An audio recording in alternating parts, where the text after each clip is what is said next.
এই যে রেসার কবুতরের কোরাস আর হচ্ছে এটা হচ্ছে দেখছেন মাক্সি জালালি, এটা হচ্ছে মাদি কবুতর। আর এটা হচ্ছে আপনার রেসার কবুতরের কোরাস। আপনার 70-75% রেসার কবুতরের ধরা চলে। ওর বাবা ছিল অনেক ভালো ব্লাড লাইনের,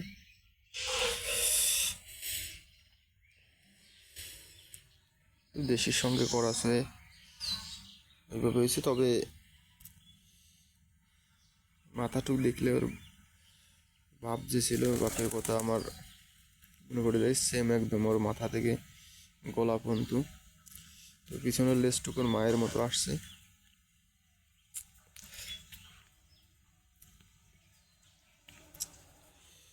মাদি অনেক বিগ সাইজ, কিন্তু অনেক বড় সাইজের। ওদের বাচ্চা আছে, ওটা মাঠে গেছিল, মাঠ থেকে খাবার খেয়ে আসলো। খাবার খেয়ে এখন এই যে ওদের বাচ্চাকে খাওয়াইতে যাবে। দুটো অনেক সুন্দর বাচ্চা হয়েছে।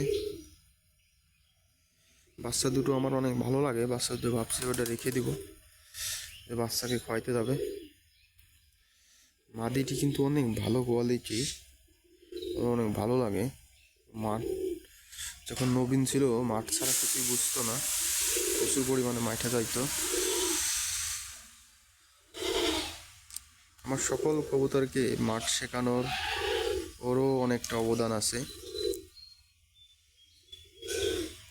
জন্য ওকে আমার অনেক ভালো লাগে।